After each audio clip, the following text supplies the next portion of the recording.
In this video, I'm going to investigate energy transfer by the process of conduction, convection, and radiation.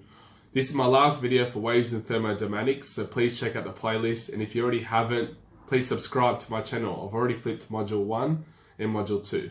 So conduction is a process of heat transfer within a material or between materials without an overall transfer of the substance itself. All materials conduct heat to a greater or lesser degree, and materials that conduct heat are called good thermal conductors. Materials that conduct heat poorly are called thermal insulators. So the rate of conduction depends on the temperature difference between the two materials, the thickness, surface area, and nature of the material. And you can find out the rate of conduction by using that equation on the slide as shown. Now on this image that you can see now, you can see conduction, convection, radiation in a very nice example of boiling water on the stovetop. But we're just looking at convection in this case. So convection is the transfer of heat within a fluid, liquid, or a gas. Convection involves the mass movement of particles within a system over a distance. And a convection current forms when warm fluid is rising and cold fluid is falling. So radiation. Any object whose radiation is greater than absolute zero emits thermal energy by radiation. Radiant transfer of thermal energy from one place to another occurs by the means of electromagnetic waves, and a good example of that is the sun.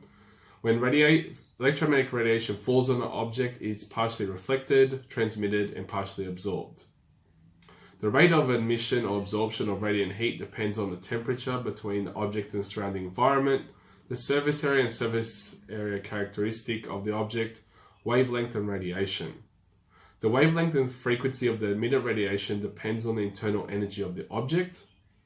If we have high temperatures, then we've got a high frequency and short wavelength. If we've got a low temperature, we've got low frequency and a longer wavelength. Now let's have a look at a question on each of these energy transfers processes. So first, conduction. The diagram shows a rod being hidden by a Bunsen burner flame. Student X claims it's metallic, but student Y claims it's probably a glass rod. Which student is correct? And justify your answer. If you'd like the opportunity now to pause it. Okay, because the particles in the rod are moving more rapidly at the beginning, the energy is transferred up the rod. So student X is correct that it's metallic. Okay, now let's have a look at convection. Gas transfer heat energy by convection better than liquids and solids, as they do not transfer heat energy by convection. In terms of the particle theory of matter, explain these facts. If you like the opportunity now to pause it. Okay, because particles in gases are free to move and therefore move about much more than particles of liquids, which are only freely to roll over one another, gases can therefore transfer energy in terms of heat by convection faster and more efficiently than particles in liquids. Particles in solids are held in fixed positions and are not free to move other than vibrating in those fixed positions. Okay, now I've done a video on this in my previous 3.0 in my Waves and Thermodynamics playlist. So if you would like to check out that might assist you with convection in terms of this question. Now let's have a look at radiation. Complete the following sentences by inserting the missing words. If you'd like the opportunity now to pause it. Okay, heat energy can also travel through fluids and space by the process known as radiation. Radiation does not involve the particles of matter.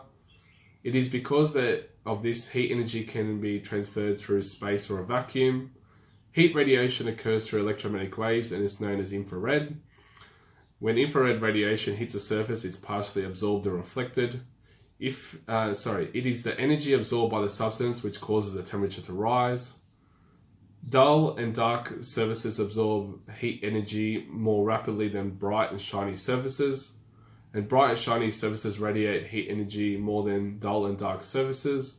And finally, bright and shiny surfaces radiate heat energy more rapidly than dull and black surfaces. So this is the end of my Waves and Thermodynamics playlist. I hope you've enjoyed it. If you already haven't, please subscribe. I'm going to be doing Module 4 very shortly. Thank you.